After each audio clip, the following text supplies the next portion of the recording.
2 IC major Rafiq ملے۔ How are you young man? وہ ہنستے مسکراتے رہتے تھے۔ فائن سر، تمہارے ابا جی آ رہے ہیں، انہوں نے بغور اس سے دیکھا تھا۔ جی سر، ابا جی کا نام بھی گویا ورلڈ ٹریڈ سینٹر پر دھماکے جتنی بڑی خبر بن گیا تھا۔ وہ حقہ بھی پیتے ہیں؟ ٹوائسی نے اب کے کچھ سرگوشیانہ رازداری سے پوچھا تھا۔ خبیث کمینہ، منع کیا تھا گھٹیا انسان کو، مگر اس نے دل میں ہزاروں لعنتیں روہیل پر بھیجی۔ جی یس یس سر، وہ دراصل ہکلا کر وضاحت کرنے والا تھا کہ انہوں نے ہاتھ اٹھا کر بولنے سے منع کر دیا۔ ینگ مین ڈرو مت، تمہارے ابا جی آئیں گے تو میں حقہ پینے آؤں گا۔ سر آپ مارے حیرت کہ وہ بے ہوش ہونے والا تھا۔ سگار پینے والے میجر رفیق اور حقہ، کم آن یار، ہم سب پینڈو ہیں، اصلی پینڈو، بس یہ تو ایسے ہی مصنوعی شوشہ۔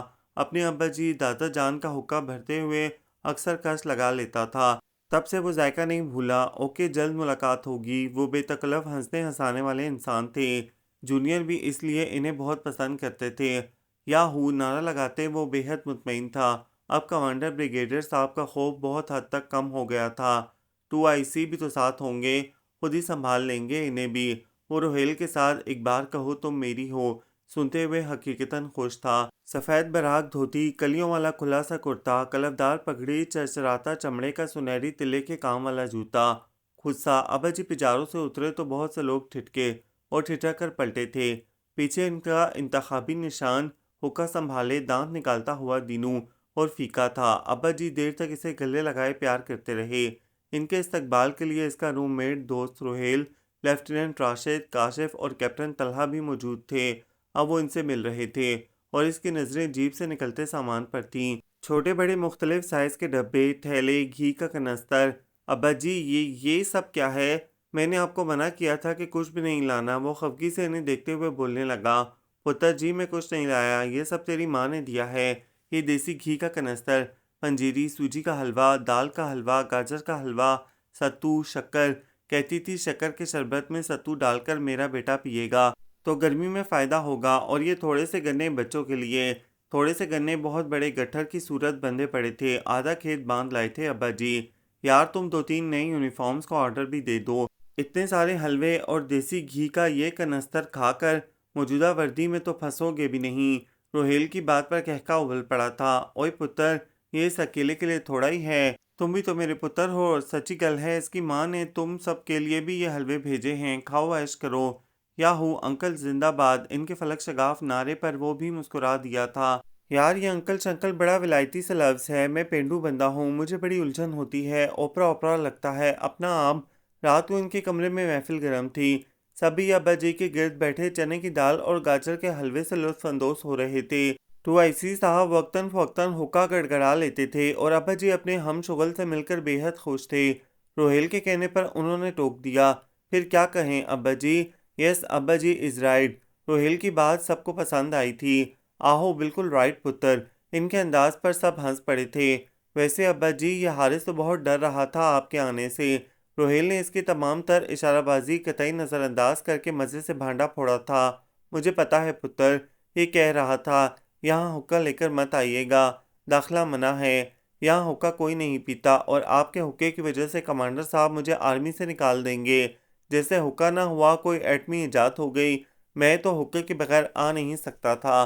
اب آگے جو اس کی قسمت۔ ابا جی کو گھما پھرا کے بات کرنا نہیں آتی تھی اور وہ شرمندہ سا سب کی کڑی نگاہوں کا سامنا کر رہا تھا۔ کیوں بھائی حارث، اگر تمہارے والد صاحب حقہ نہ لاتے تو میں تمہیں وارننگ دے دیتا۔ 2IC صاحب پر حقے کا نشہ پوری طرح چھا گیا تھا۔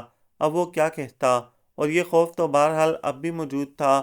اگلے روز شام کو بیڈمنٹن کھیلنے کے لیے نکلتے ہوئے وہ دعا کر رہا تھا کہ آج کمانڈر صاحب نہ آئیں، مگر یہ کیسے ممکن تھا کہ وہ گیم سے غیر حاضر ہو جائیں؟ ان کا سختی سے آرڈر تھا کہ تمام افسران شام میں فٹنس کے لیے گیمز ضرور کھیلا کریں، اور وہ خود بھی باقاعدگی سے ٹینس کھیلنے آتے تھے۔ گیم کے بعد تمام افسران میس لان میں بیٹھ جاتے تھے اور کولڈ ڈرنکس وغیرہ پیتے تھے۔ آج بھی حسب معمول وہ لوگ گیمز کے بعد کمانڈر صاحب کے ہمراہ جب میس لان میں داخل ہوئے تو نیا ہی منظر سامنے تھا۔ لان میں ترتیب سے دھری کرسیوں میں سے ایک پر ابا جی بیٹھے حقہ پی رہے تھے۔ ان کے قریب ہی ایک ویٹر بہت بڑے پتیلے میں نہ جانے کیا گھول رہا تھا، دوسرا ٹرے میں شیشے کے نازک اور خوبصورت گلاس رکھے کھڑا تھا۔ یار یہ گلاس نہیں، گلاسیاں ہیں،